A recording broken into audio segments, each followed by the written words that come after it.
Good morning. Mr. Glenn Niles, Chairman, Down Syndrome Family Network, and members of the board and members of the board of directors of the DSFN. And I want to recognize Lisa Ghani as well here. We go back a long time. And Glenn, I'm not wearing waterproof mascara this morning, so your opening remarks actually nearly brought me to tears. So I had to watch myself there. The Honorable Ayanna Webster Roy, Minister, Office of the Prime Minister, Gender and Child Affairs. Honorable Donna Cox, Minister of Social Development and Family Services. Honorable Nyan Gatsby Dolly, Minister of Education. Honorable Paul Richards, Independent Senator and Chairman. Mrs. Sharon Clark Rowley, Attorney at Law and Partner, MG Daly Partners. Mrs. Jasami Tang, Board Trustee, Down Syndrome International UK. Mr. Jordan Koo, Executive Director, National Down Syndrome Congress, USA. Ms. Candy Picard, President and CEO, National Down Syndrome Congress, President. Mr. Stefan Ladlond, Director, Human Resources, Scotiabank, and Ms. Stacey Danisa, Senior Manager, HR, Scotiabank. Rochelle, Candy, and Aileen, self-advocates, specially invited guests, and all of you who are joining us online, members of the media, a very good morning again. It is indeed my pleasure to be here with you this morning to celebrate your 10th anniversary. It is also the 10th anniversary of the UN, given that the UN commemorated this day in 2012. Let me take the opportunity to join with the scores of others in congratulating you for the really outstanding work that you've been doing. This is pioneering work, hard work, and the kind of awareness that you've been doing to press for progress on the rights of persons with Down syndrome in Trinidad and Tobago. In preparing for this, I wanted to depart from the kind of traditional message that is given. So I spoke to a number of parents of children with Down syndrome, some of whom are members of my family, some of whom are friends. And one of the most chilling and heartbreaking responses I got in asking them about their experience as a parent was that, I hope that my child dies before me. This is a response that really tugged at my heart, because it seems unnatural as parents do not wish to outlive their children. But in these cases, because of all the issues we know and we've heard about, the exclusion, the discrimination, the stigma, it appeared to be the better option. But I'm not here this morning with such morbid, with such a morbid start. And I really want this morning to be one of hope. And therefore, I ask ourselves, how can we convince parents that all will be well, that they can change the narrative, that they can have their children, help their children, empower their children, as Glenn has told us this morning, to lead a full life, to self-actualize in their own unique ways. This is what inclusion will result in, when we leave no one behind, especially those who are furthest left behind and usually forgotten. This is indeed the central message of the UN 2030 Agenda, and it represents that unequivocal commitment of all UN member states, Trinidad and Tobago included, to eradicate poverty in all its forms and discrimination and exclusion and reduce inequalities and vulnerabilities that leave people behind, many times children with Down syndrome, and undermine the potential of individuals and humanity as a whole. In 2015, Trinidad and Tobago ratified the commitment to the UN Convention on the Rights of Persons with Disabilities with a view to abolishing laws, regulations, customs, and practices that constitute discrimination. At the same time, the Convention committed signatories to develop new policies and laws to secure the rights of persons with disabilities. In a situational analysis done last year by the UN, in fact, the UN Partnership on the Rights of Persons with Disabilities in Trinidad and Tobago and several of our other UN colleagues several major findings and gaps were identified, as well as recommendations. And I'm happy to say that some of these recommendations are already being considered and being implemented. While the focus of the study was really broader and looked at rights of persons with disabilities, the issues are very relevant for this segment of the population, our persons with Down syndrome.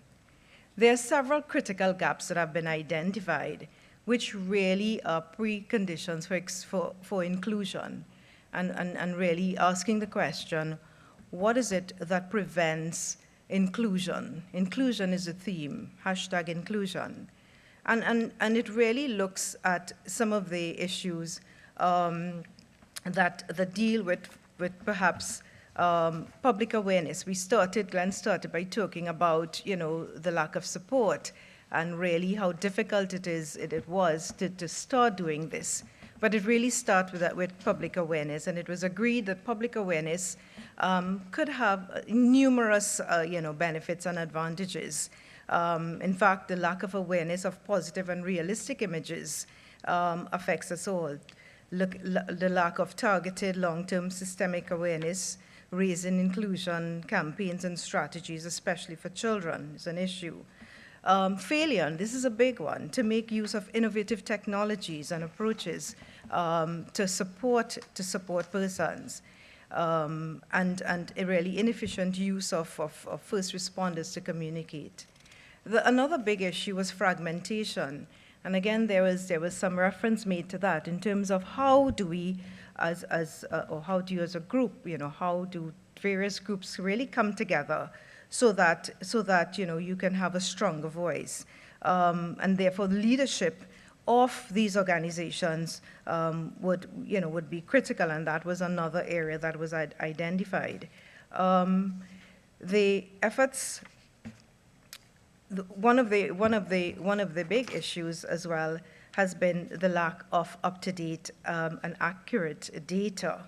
And I know your organization has been applauded for the kind of data mining and the data collection, and we really wish to congratulate you on that. But I'm sure you would appreciate that the adoption of more inclusive methods of data collection using standard disability identifiers so that we can have baseline data, and looking at issues like level of poverty, health, education, labor, school attended, prevalence rate, living conditions, whether these persons are employed, unemployed, skill sets, the ratio of women to men with their disabilities, really would help us to inform the national policy. And to this end, a national registry is being developed together with government to really look at disaggregated data that can assist. Improved data collection, of course, would help in promoting more evidence-based driven programming and advocacy for this group and others. Of course, inadequate coordination within the health sector, resulting in limited access to rehab services. These persons require support, massive support services, assistance with wheelchairs, hearing aid, to improve functioning and independence. And we've heard about how important it is to have this population in particular lead independent lives and to really participate in the economic, social, and cultural lives of their communities. And finally, one of the other areas, of course, and in speaking to a parent last night of a grown person with Down syndrome, one of the areas identified was really integration in the labor market, apart from the school's integration in the labor market. And how do we do that for those who wish to work and are able to do so? And in order to have decent work, access to, of course, education and training is necessary. And as a first step to recognizing this, an audit of participant needs assessment would need to be done.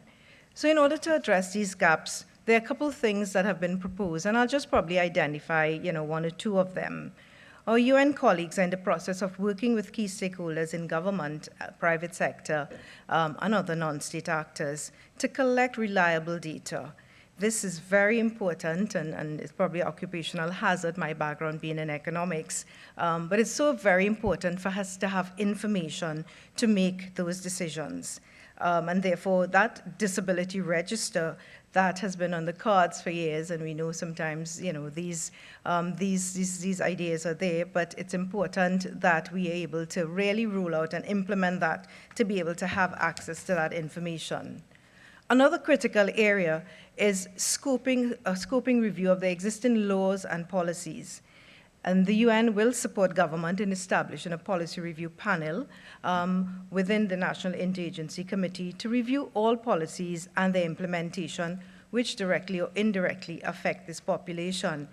An initial focus will be on the revisions or amendments to the Equal Opportunities Act, Mental Health Act, Education Act, and Disability Grant Policy, and the National Policy on Persons with Disability.